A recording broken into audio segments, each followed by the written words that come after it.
Welcome to the Strong, Single and Human podcast, a real look at single parenting, the ups and downs and how to navigate life with kids on your own while keeping sane. Covering subjects such as domestic violence through to fussy eaters and solo dating. I'm your host, Claire Martin. Welcome. This week I have Adam Hooper talking to me, a sperm donor. In 2015, after investigating the standard donor processes in Australia, he decided he did not want to expose his two existing children to incest or for his sperm to go to somebody who wasn't appropriate, and created Sperm Donation Australia, the first of his sperm donation world communities. Currently in Australia, more and more people are looking to his community or similar as a way to find a donor and conceive their children, over and above the more conventional clinic methods. Adam plans on changing the world for the better by breaking down the stigma and creating acceptance. Hi, Adam. It's a real pleasure to talk to you today and about such a subject as sperm donor and, the challenges there are. Because, look, I know from all the different single mum communities that, there's a lot of single mums out there who have one child and are looking to actually get siblings. And so it's an interesting subject to talk about your community and just alternatives to like the standard process that we've got out there in Australia at the moment. So look, thank you. Welcome. Thanks for coming on the podcast. Tell us a bit more about like the community and how it all came about. Yes, hi Claire.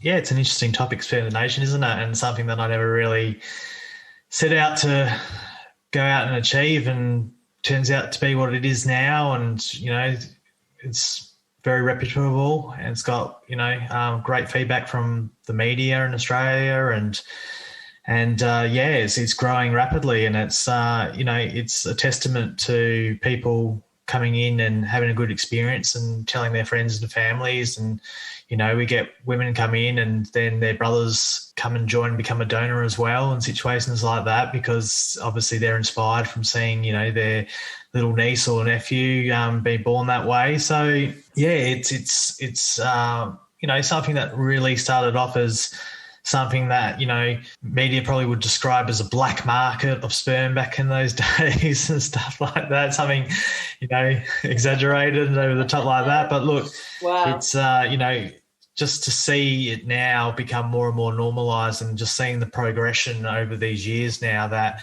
people are becoming more educated and looking into their options more, and more people now are using this method as their preferred option of creating a family. And, and that's because they look into it and, there hasn't been any legal issues, there hasn't been any STDs, there hasn't been any criminal activity, and all in all, it's really good for the children's psychology.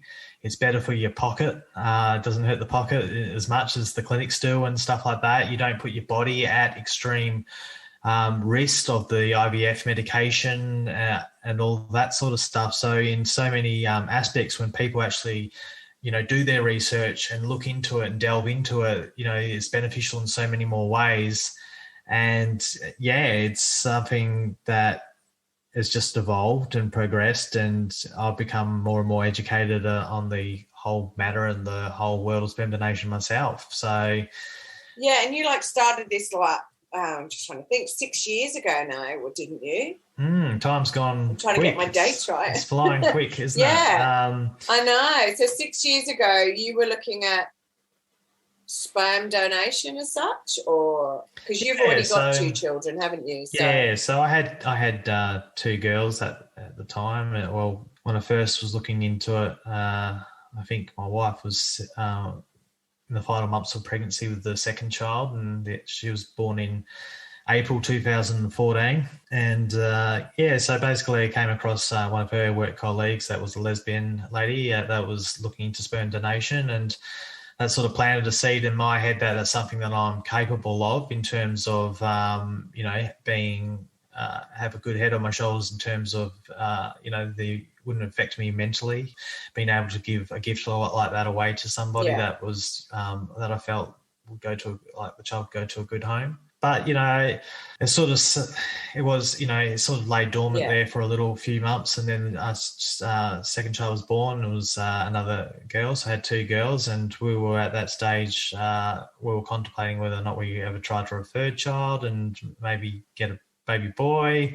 So anyway, I love my two girls. So it wasn't really a major issue at the end. But the ex used to give me grief and say I've only got girly sperm. So it's there was a I'm not sure you have a choice, really. Yeah. So back then I was very uneducated on how everything worked and all that sort of stuff as well. So I thought I'd put it to the test and looked into donating sperm. So naturally, like everybody and probably everybody listening to the show, you actually think you have to go for a clinic, and you started looking into that, and then you start seeing things that doesn't sit quite well with you. And, it was basically, I looked into it and I didn't know who was going to receive my sperm. And naturally, when you're looking to go to a clinic, you pick a clinic that's close to you because it's convenient for you to do the donations. And obviously for the women as well, they'll pick a clinic that's generally local to them. So it's very common for these children to be going to the same schools and live in the same areas and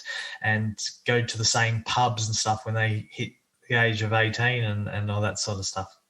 Yeah, and look, I must admit, I hadn't thought of that, but yeah, you're right. I know Australia is such a big country, but yeah, these children could cross paths, and if they don't know that they are related, it could cause problems. Yeah, well, Australia is a big country, but the clinics are in a certain area, and that area's where people go to that relates to them. So me donating in WA, it's going to be very rare for someone to pack their bags up and leave and move to Melbourne. They say the majority of people do tend to stay in their local area. There was an SBS Insight episode a couple of years ago, where there was I think they were in Victoria, and there was 6 siblings that they came across in the last year that they looked for, and one of them lived 5 minutes down the road from the other. The girl and the guy lived 5 minutes from each other, and they both went to the same local pub every Friday night. And they were none the wiser of who each other was, So, and this is what gets stamped out with technology now. We've got technology, we've got instant messaging. Most donors will set up a mother's parents group, so people are part of the parents group, and they have that ability to know who the other mothers are or be able to contact them, or those.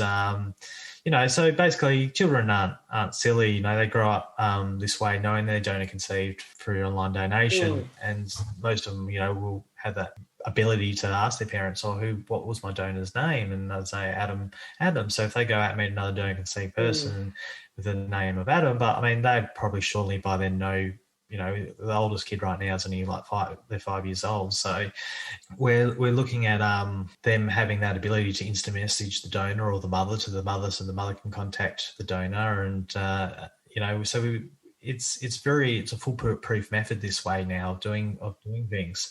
Whereas the clinic is you're hiding behind a third person middleman essentially, and they're essentially the gatekeeper of who your child's siblings are or half siblings are. And at the moment, you can go on registries to come forward and connect with them and stuff like that, but not everyone does.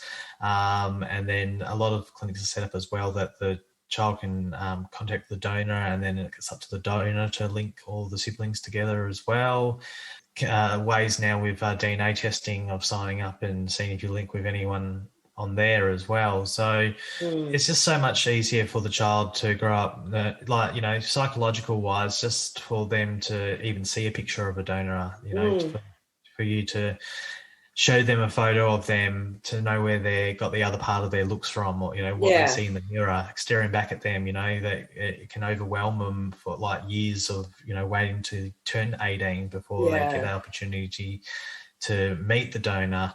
But just they find that children that grow up, that have seen the donor or have spoken to the donor, they tend to be unfazed by it. You know, they see them as the donor, and you know, it doesn't really become a big thing with anxiety or a relationship. Well, it's all open. It's all open and honest, isn't it? It's all like out there, and it's not a hidden secret as to who the donor is within your community as such. And I suppose if you're a donor and come to, you know, your community, I suppose you have to be prepared for the fact that it is an open and honest environment as such. And if you are a donor, then, you know, it's not that you just donate and then off you go. You know, it's not as though you're financially responsible for these children, but that, you know, you are responsible in connecting. Yeah, look, at the end of the day, it's, you know, it's funny, isn't it? Like, you know, me and you are here now, and everyone else is on Earth now, essentially from our parents' meeting or, you know, or their grandparents' meeting, and like it's all by chance how we all, you know, there's years and years of ancestry, you know, from, going back to whether it be the UK and, you know, or Vikings going across over there, and you know, all the, you know, Roman Empire, and you know how it's fascinating how ancestry is to where we are now, like the place that we live in right now. And for people, you know, that can be a big thing. You know, they're part of their identity of who they are. And, you know, at the end of the day, I'm giving away a part of my my ancestral history and passing it on to people.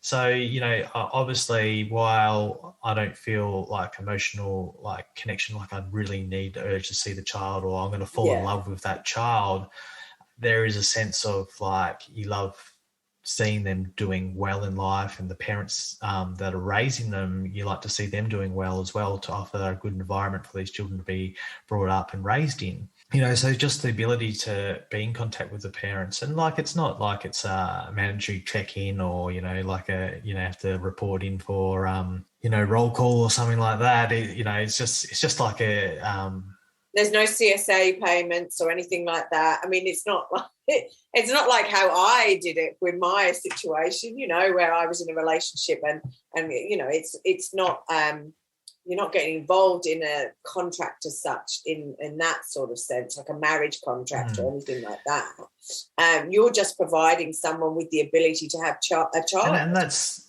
you know, they're awesome. That's the thing now, and you're seeing a lot of single women now. And, you know, a lot of us are very, you know, in modern times are educated. We've gone to university, we've done degrees, we own businesses, we run businesses, or, you know, compared to previous generations prior to us, where women predominantly stayed home and cared for the children, you know, women, I guess, back then probably would have put up with a lot of hardship and grief because they didn't have that financial ability to stand on their own 2 feet, where they relied on someone that was probably not ideal to them. But obviously you saw their relationships last because it became a necessity for them and their children to survive. So whereas these days, you know, women are very independent and they can financially support themselves in most cases, and they normally have a good support network of friends and family, like a raising the village to help raise the children and stuff like that.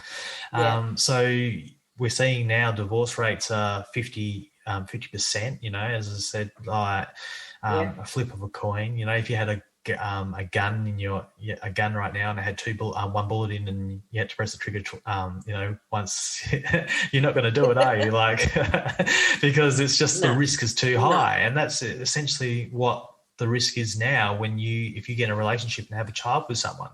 And then what we're seeing now is, I mean, we've probably everyone listening here right now to this podcast would know a friend that has had hardship from a broken down relationship, where essentially the child is caught in the middle and used as a pawn between two fighting families, and then there's fighting over who has them for Christmas, and you know, and it's just exactly, it's just and I agree with you. Look, at the end of the day, I mean, I know a lot of women who are single mums. They have one child, and they don't have any siblings for their child. And they're sort of sitting there saying, well, I would like a brother and sister, but I don't want to deal with the relationship side of things. I don't want to have to go out, find a man, kiss a lot of frogs and find that one prince and deal with all of that to find a sibling for my child. I'm quite happy being on my own with my child. So really, I'm considering a sperm donor because I want another child I want a sibling for my child. And it's the less hassle, easiest way of doing it. I don't have to get emotionally involved with anyone. I then haven't got one child with one father and another child that I've got with another father, and I'm having to deal with two, situations of CSA payments and who goes to what father at what weekend, and I can just manage it and control it a lot better. And I think women nowadays are taking control, and there's some women who are saying, well, I'm not in a relationship. I haven't met anyone who I want to have children with, but I want children. So I've got that network of family and friends. So I'm actually just going to have a child on my own. I don't want to be in a relationship. So, yeah, society is changing, and sperm donors are much in need. Yeah, and look, to be honest, I think it's the most logical choice in how we're living currently. And, it's better for the children. It's better for, because obviously if you're a woman and you desire a child, you can also rush into, you might get baby fever and rush into having it with the wrong person, because you've essentially, your desire to have a child has sort of clouded your judgment in terms of, can I see this me being long term with this person as well? And it's the pressure is of like, how long do you have to be with someone before you do plan to have a baby?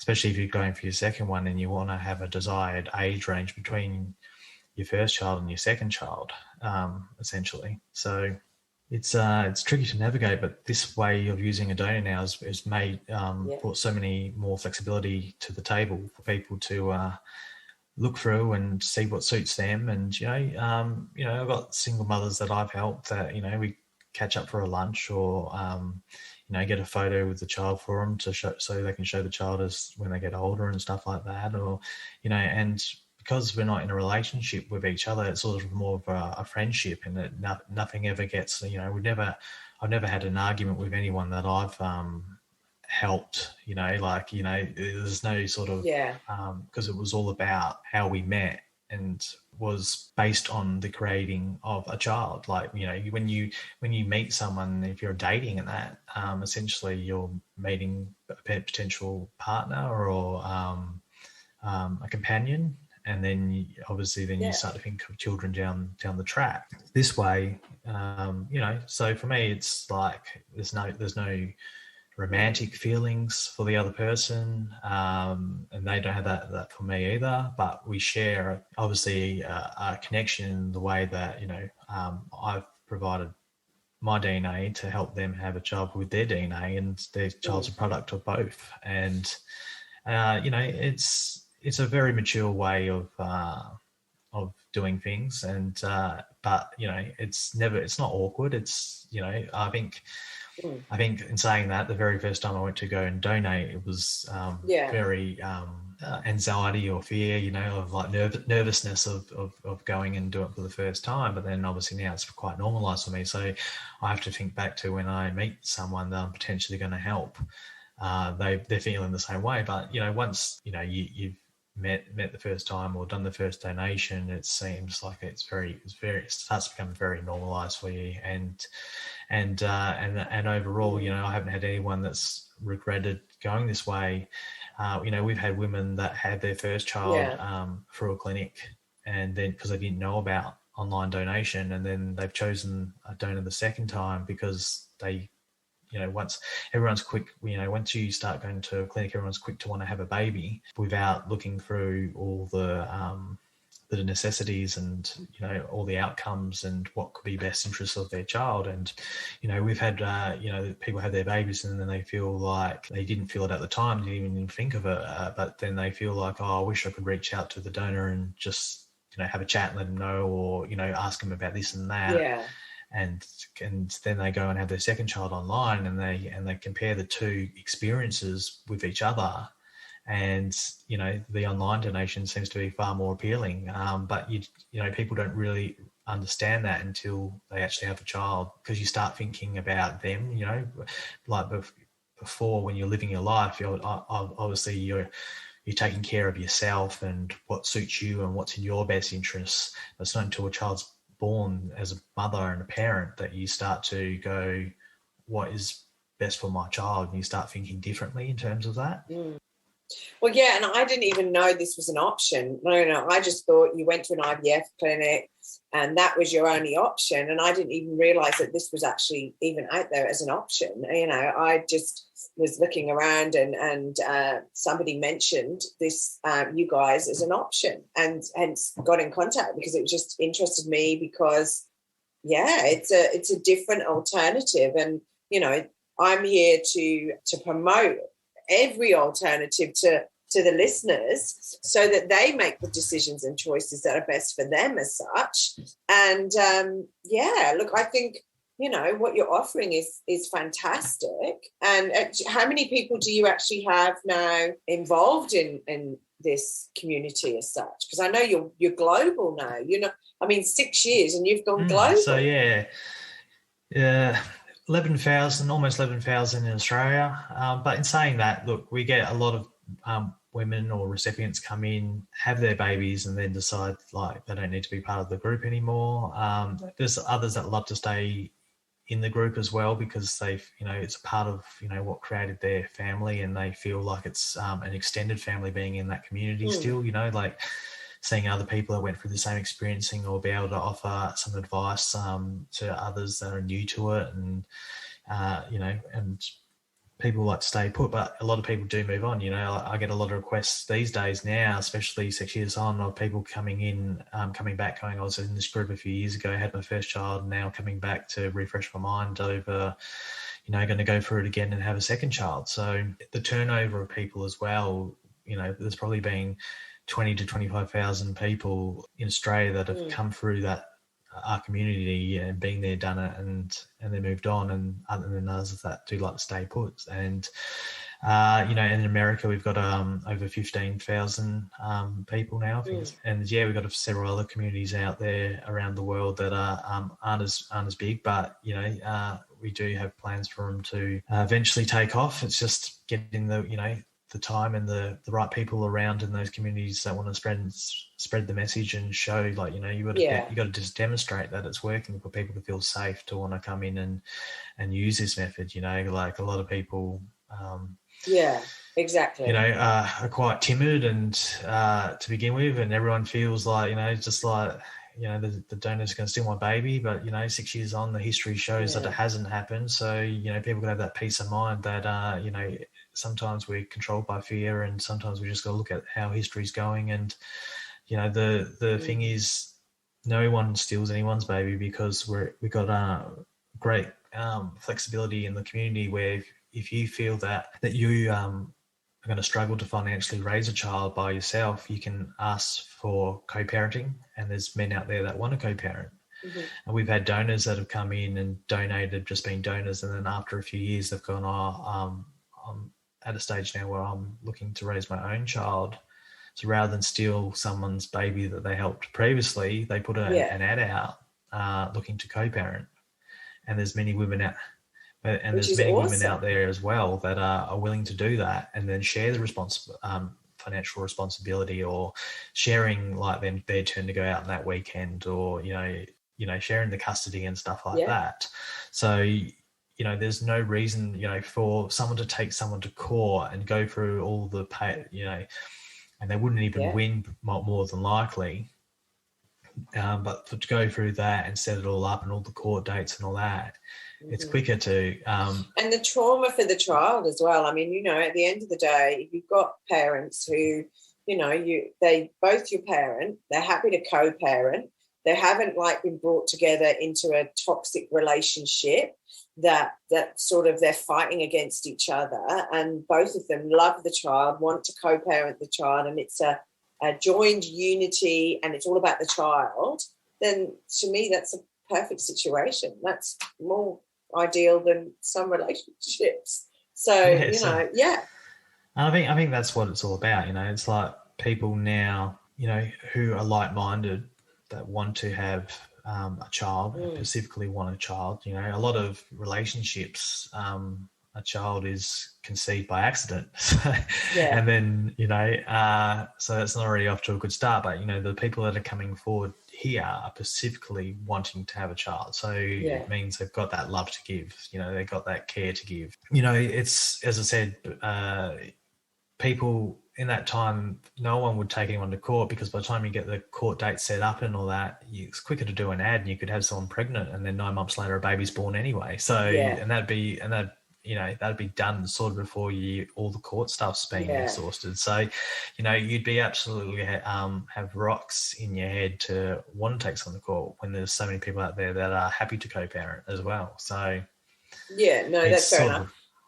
It's sort of a really risk-free, it's sort of really a risk-free environment. And, you know, obviously if everyone just has their due diligence, ask questions, if anything of concern that doesn't seem quite right, you can just contact any of the admin and say, hey, you know, does this sound right? Blah, blah, and, you know, we can use our experience and, you know, to let you know. But, you know, most cases it's pretty smooth sailing. You know, it's sort of, you know, we've got people from all different types of demographics, you know, so some people are academics, some people, you know, aren't as, you know, qualified or have the schooling education. So, you know, you're going to come across people that you're going to see eye to eye with in terms of being a potential donor or recipient for yourselves.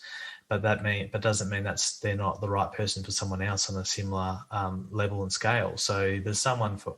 Well, yeah, that was what I was going to ask. So, you know, when you said about all the different donors that you've got, I mean, can you actually stipulate what qualities your donor would have? Is that possible? Oh, look, everyone's different, you know, like some people have grammar mistakes, and then some people hate grammar mistakes and they're writing with people, you know, so that can irritate someone just not to use somebody or something like that. So look, we all got our quirks and who we find compatible. I mean, there's obviously, if we only had one person in mind who we were compatible with, then, you know, the rest of the world would be left out. So, you know, it's sort of what I say to people is, you know, when you're looking for someone, and someone doesn't meet your criteria, you don't see it as a bad experience, because they're not the person that you're having the child with, you know. So eventually when you do find that right person, or you continue searching and you continue chatting to people and you find that right person, all those other people that you spoke to previously, they're completely irrelevant, you know. The ongoing connection or the ongoing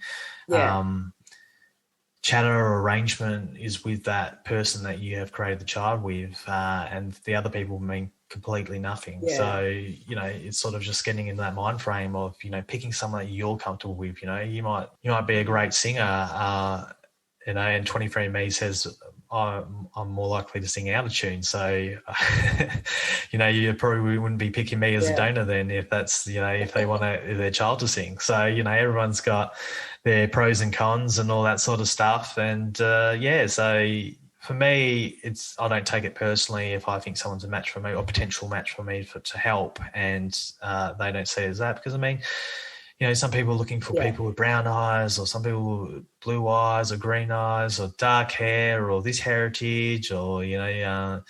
Well, exactly.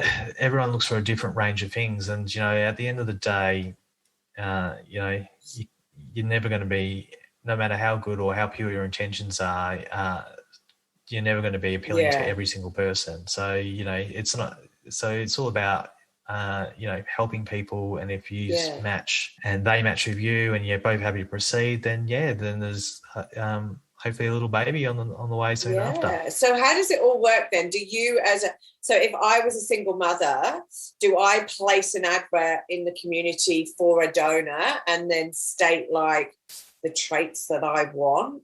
Or how does it work? How do I as a single mother advertise? So you join the group.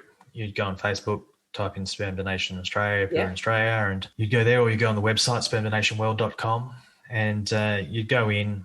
On the top of the page there'd be a donor list. The donor list is not mandatory. It's for more because some guys like to be more introverted and pick a good post. You know, like they don't want to be inundated with everyone that contacts them, so they prefer to read a good post and then choose to contact someone. But so you can look through the donor list, see if anyone's on there, and then contact them. Donors do post as well, a bit about them and this and that, and then you can obviously private message them and inquire more further about it. And then also, as I said, like you can do your own post, and the donors that haven't posted or aren't on the list, they can read that as well and then reach out to you and contact you via your private message as well. So, and then from there you'd chat, you see if you align, your values, morals, like for instance, you might say, oh, look, I'm just happy to send you photo updates annually or something like that. Or someone might say, I'm happy to catch up for a coffee every 3 or 4 months or, X amount of time over this period. Or, what is your feelings towards letting the child meet when they ask? There's so many variables that people do with it, and you obviously speak it out with the other person to see if they're aligned and agree with it. And then if it does and you're both happy with each other, you'd meet for a coffee or in a public place somewhere, get a feel if you're comfortable then, and then from there you'd start looking and tracking your ovulation cycles, know when the right time is you're fertile, and then you would receive the donation, and then touch wood, hopefully, fingers crossed, it works and there's a little baby getting 9 months later there's a surprise. Or sounds not quite easy, doesn't it? It does sound easy, and blimey, they are little miracles, these kids. They're unbelievable, and it is not maybe quite as easy as you've described for it to conceive. But exactly right. Okay, well that's fairly straightforward. Sounds all really straightforward. Sounds better than these dating apps that we've got out there. So awesome. So who do you get? I know we've said single mums and stuff like that, but like, who do you get that's actually using this? So originally it started off, the majority was same-sex couples, and one of the ladies used the group a few years ago, and she was a single mother, and she went on national TV across Australia and did a few articles herself, and was on the 7 Fair Report and ABC, and a number of articles went out there, which really, when people do their Google searches and stuff like that, single mums, you're exploring that, and obviously you're looking for inspiration or someone that's done that, walk that path before you. Yeah. And so after reading all those stories that this lady had done, we've had a massive influx with single mothers by choice now coming through and choosing this way. And, it's the best way, like, to do it. I think some people get a little bit prude now, saying, oh, I've got money, I can go to a clinic and this and that. But, it's sort of, it's not about money. It's about your health, the baby's health, Well, exactly. I mean, I know we've chatted about this around the IVF treatments and the fact that, for IVF, you are pumped with all of the drugs and all of these things, and we don't know, what the long-term effects are of that on the body and on the child, etc. Freezing of eggs and sperm and things like that. We don't know the long-term effects of that, and there may be none. I mean, I'm not a doctor, so I can't say. I've done none of the research on that. I don't even think doctors know. Yeah. Well, no. Oh, yeah, no, fair one. Well, look, at the end of the day, doctors are just human beings like us, and we can only do research over time. And I think the fertility the fertility industry is really dodgy and corrupt. And I think a prime example of that would be is they used to tell the parents, like the doctors specifically told the parents to not tell their child they were donor conceived. They said, it's best for the child, just lie to them. I mean, what professional doctor, medical practitioner would condone lying? You know what I mean? Like, if you're and we know that there's hereditary illnesses, and we know that there are things that happen later on in life that are to do with the DNA or whatever. And so therefore, if you don't know that, and you have, and your father and your mother haven't had it, then it's a complete mystery. And you do sit there and go, well, it's like things like cancers and things like that. If it's in your family, then you can get regular checkups and things like that to actually be aware of it and to actually breast cancer is one of them. It's, and if you don't know, it's so yeah. Look, technology is moving along really quickly now, and I think some people, they go, oh, well, I'm going to use a clinic because I'll get genetic testing done and this and that, But you can get you can do genetic testing on the internet right now, and you can get your donor. So you can go and buy 2 kits, one for yourself and then one for your potential donor, and then you see the donor. The donor will provide his saliva and spit or whatever you like to call it. And I've even done some YouTube videos of me doing it. It's not very fun, but and some of them ask for a fair bit, by the end of it, you're trying to. Oh, really? You're trying to find. I've never done it so before. Anyway, but there's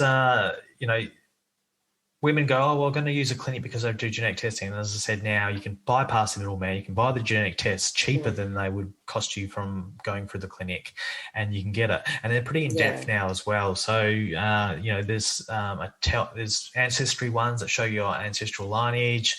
There's traits that tell you if you like chocolate or vanilla.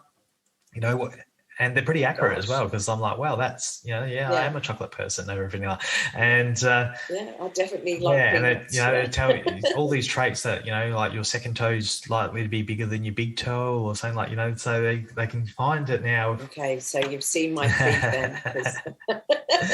So but there's, and there's Tell Me Gen, which it tells you if you've got the BRCA gene, the breast cancer 1 and 2, and it tells you what you're likely, whether or not you're likely to have diabetes, Asperger's, Down syndrome, all your traits they look through in the clinic, like Fragile X, cystic fibrosis.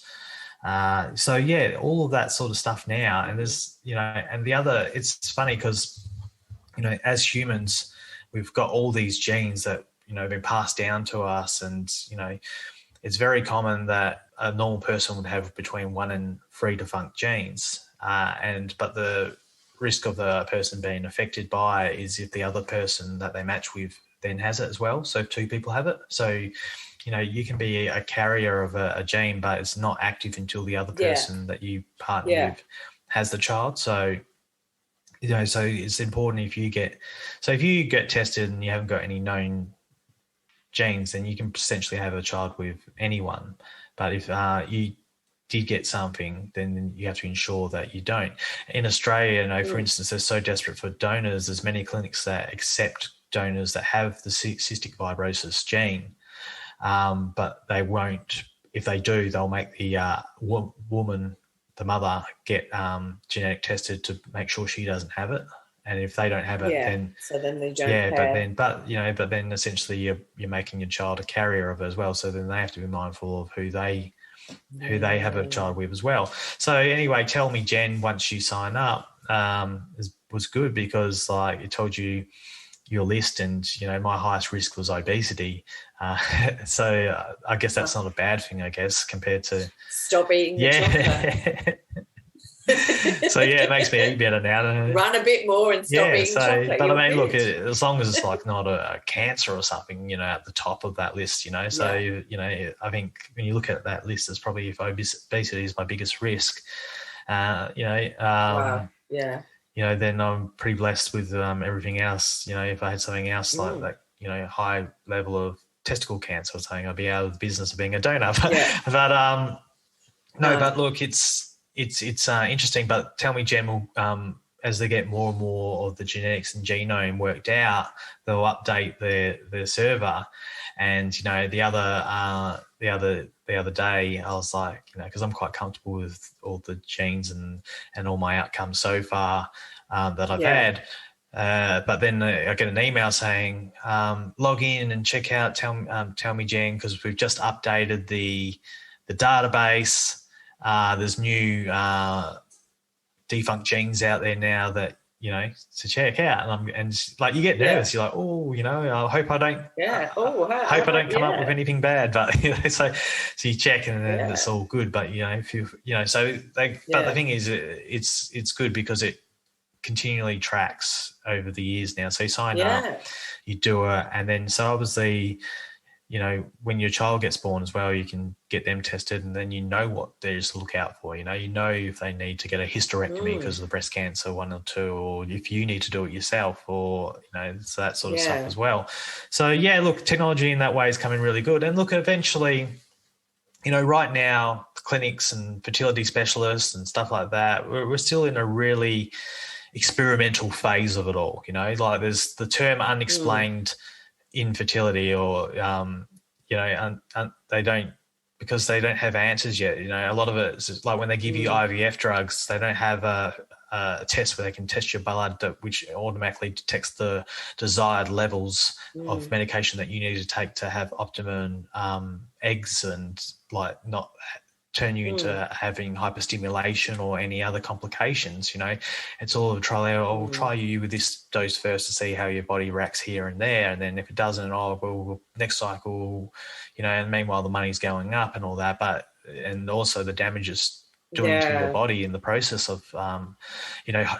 Well, an IVF has only been going 43 years or something like that. 40 yeah. So years the oldest lady is Louise Brown, and yeah, it's hard because I think when I first started looking into it, she was 37 or 38. So every, you know, the years get going quicker now. So I was like, oh, I know. Well, I'd see some of that. Exactly. She'll be around that now. So look, we don't know if people start getting, you know, they're getting really sick in their 50s or what their lifespans are yet. We still don't know. Look, you know, eventually clinics will get to a stage where they'll be able to get rid of any defunct gene. You know, they'll be able to ensure that your child's born healthy through the technology, but we're probably still at least 20 years away from that sort of stuff happening. So if our children, we're looking at possibly going down the IVF path, then, you know, maybe then I'd feel like, you know, I'm putting my shoes in their feet or anyone else's feet now that's considering, you know, going through the clinical route and doing this to your body and doing, you know, going through these processes and stuff like that.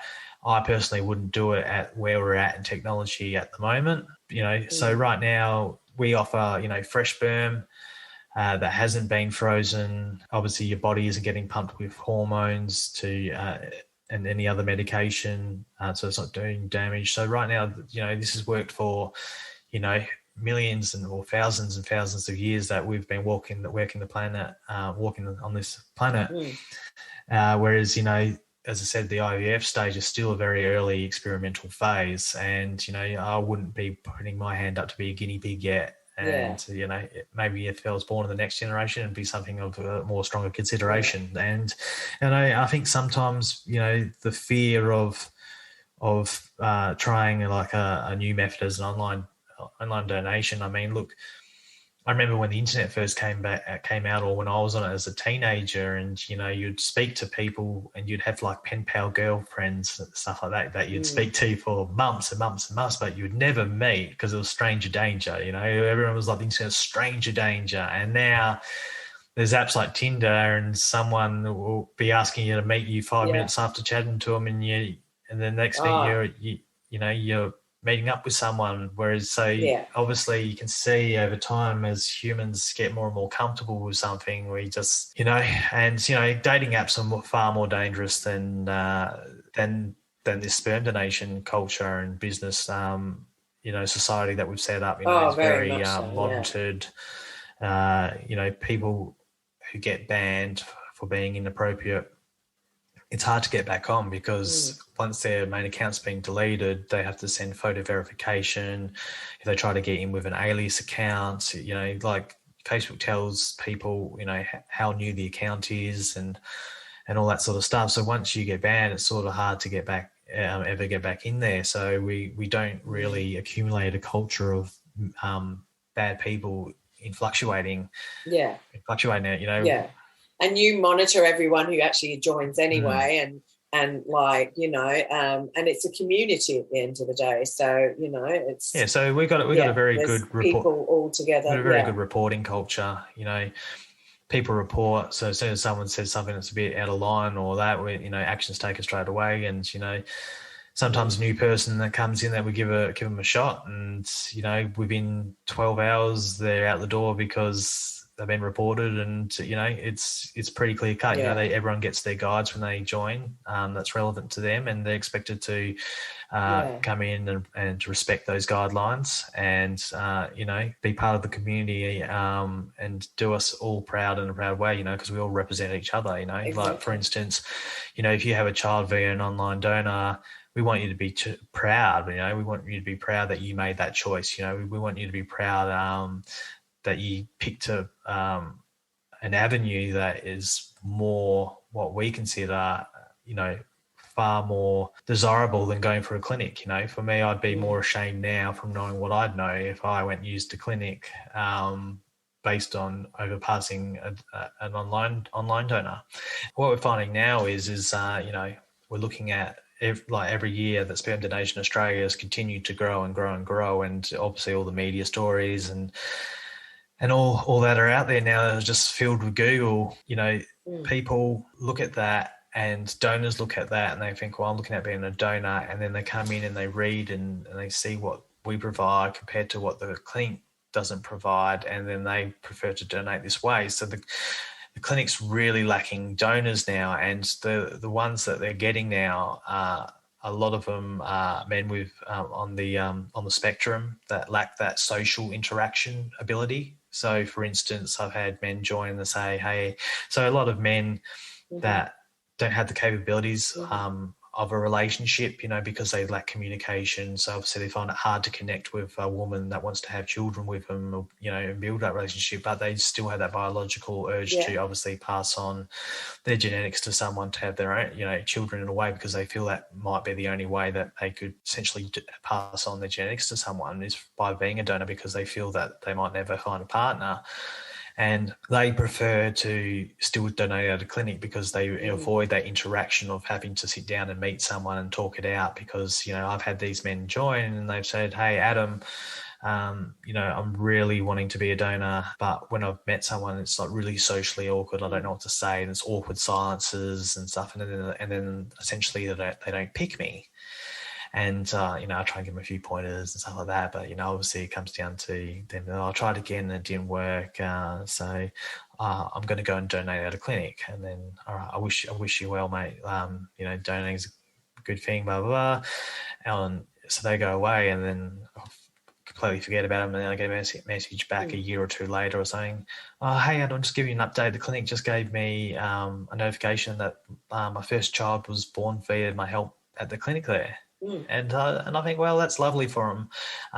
But it's funny, isn't it? Like a person that no one would pick face to face, that you'd meet and you wouldn't pick them, but when they go to a clinic on a piece of paper, they sound far more appealable, that they do get picked.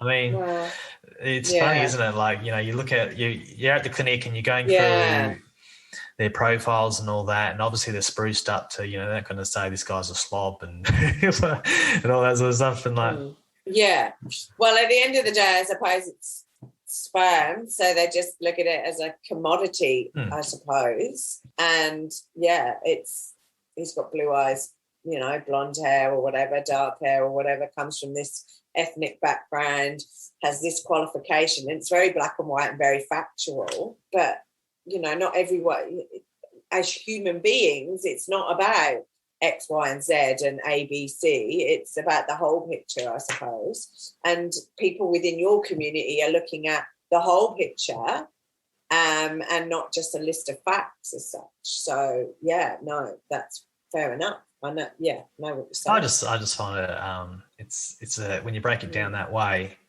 because this guy's offering his sperm for free, whereas obviously at the clinic it'd be charged for a lot more, he wouldn't even be able to charge for it on the clinic, our group, because no one's even taking it for free. But, in the clinic where he's on a piece of paper, it's so much more appealing. And, obviously, those blue eyes come through, whereas those blue eyes don't come through when you have a face-to-face interaction or... Well, it's a little bit like Tinder, isn't it? Swipe left, swipe right, swipe left, swipe right. And, but it's not actually, that's great when you're just viewing a profile or viewing a face. But then when you actually go and meet that person, you might be going, right, you might run within 5 minutes, Well, we've seen a lot of that now. Like, obviously, some of these donor conceived people now are turning 18 and stuff like that, and then they've gone and reached out to the meet the donor, or their parents have gone with them to meet the donor, and they've gone, oh, like, he wasn't what we were expecting. Yeah. This is a bit awkward, and some of them feel a bit ashamed that after meeting who their donor was, there wasn't, like, who they are as a person sort of was a bit cringeworthy that made them feel their identity. Whereas, this way online, you, even from speaking to me today, and if you were looking for a donor, you could sort of analyse me and how I speak and how I talk and what my values and morals are, and see if they align with yours. And, that ability of being comfortable with that, saying, okay, well, I've met with Adam, I spoke to Adam, I know what he's about, I know, what he wants to do, and I think it's a great thing that he's doing for the community, and something I'll be proud of my child to. And well, that's what I hope anyway. I don't want, I hope that anyone that was born for my help is proud of what I set up to allow their mothers or parents to have a child this way. But, but you can go away and say, this is someone that when the child's 18, they want to reach out, say, if you don't want to have earlier contact than that, someone that I would feel comfortable when the time is right, whereas opposed to of not knowing who the hell they're going to be come that time. Well, who and that there's a lot was. of donors from clinics. Yeah. Because, look, a lot of donors from clinics, they haven't, you don't have that interaction. You don't have that personal experience with the person that you chose to help. So you're essentially a stranger to them. So a lot of them move on. They might, when they donate, they might have been single, and then they might be married with their own kids and never told their wife that they donated. And then the child reaches out when they're 18 and they're like, oh, sorry, I've got my own life now, and I never told my family, I can't have anything to do with you, piss off. And then these children feel absolutely rejected and feel, because they might just be wanting some answers about something, about, various questions. So, this way you can guide it through, nut it out with your donor and break it down, the expectations and, the flexibility of not only trying for the baby, but down the track as well. Yeah, no.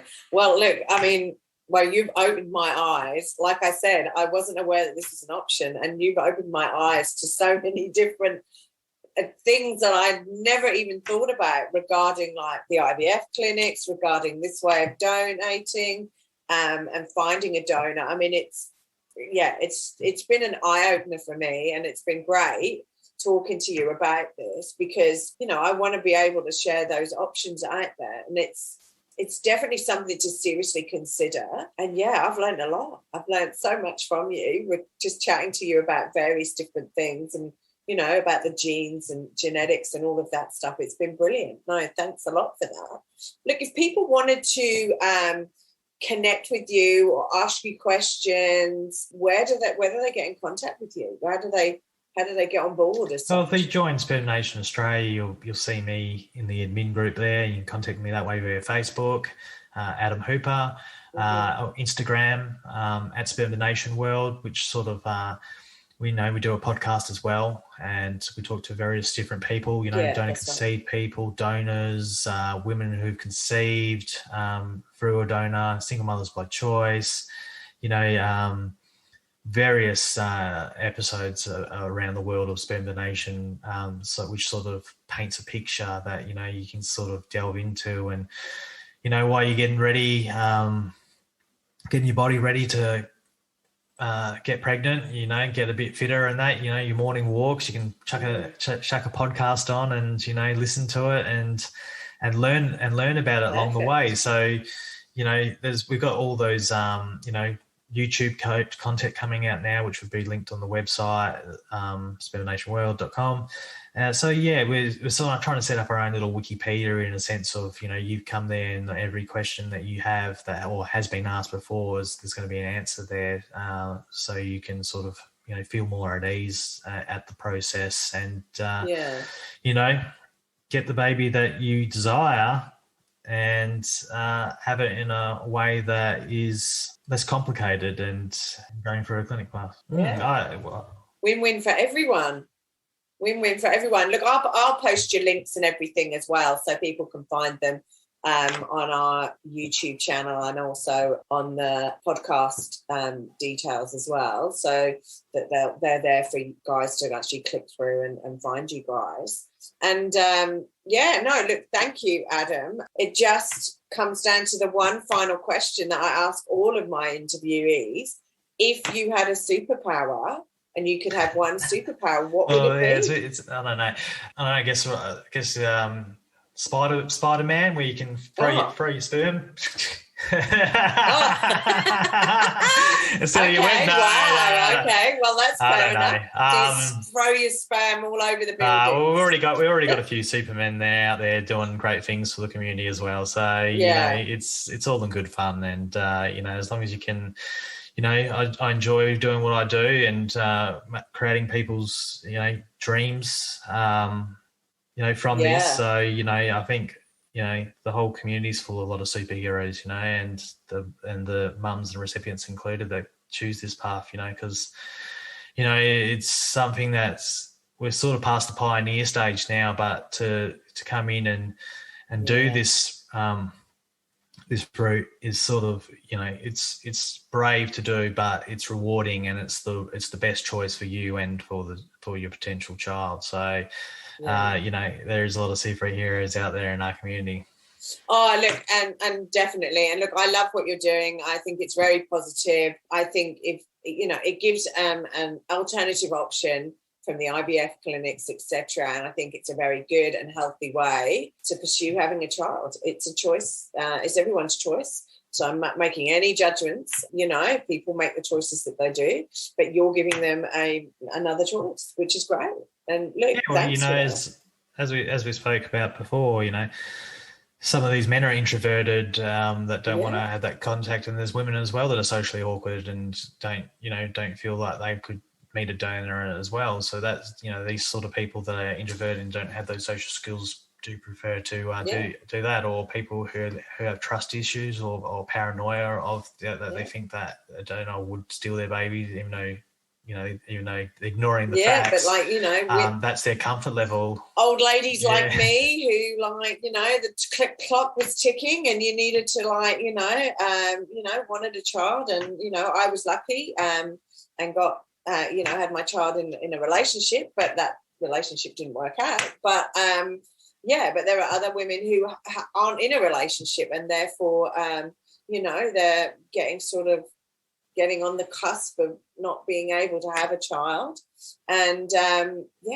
they just want a child without the hassle of a relationship. And I think there we go. I think that's right for everyone, and I think even for the men that if you ideally want children, when you first meet someone, you don't hit it on straight away that you want children in most cases, because you're scared they'll run for the hills. But some men do get trapped into a person getting pregnant because they desire to have a child, but whereas they might not, and then they break up as well. So this way it sort of allows everyone to be consensual. The donors on there who are donating know there's going to be a baby born from this, and the child is going to be in a better state of mind, because there's some people that are religious, and they go they'll go, a child needs a mother and a father, or and all that nonsense. But there's studies out there now that show that children in broken homes seem to be doing less well when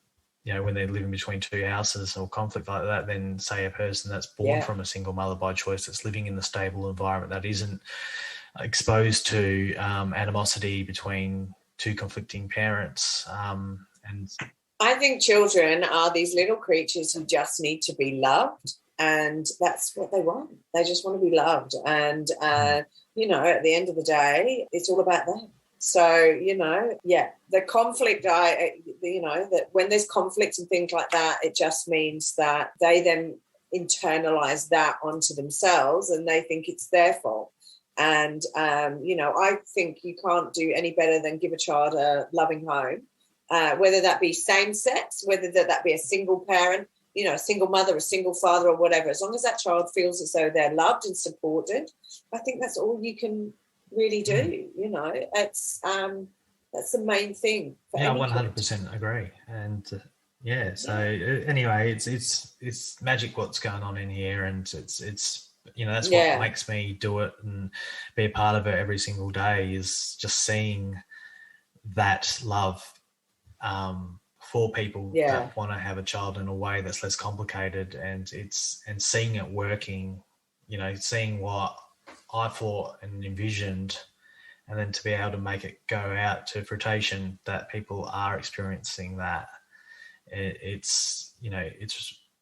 warms my heart knowing that I've been able to contribute. It's fantastic. It's brilliant. So look, thank you ever so much for coming on the podcast.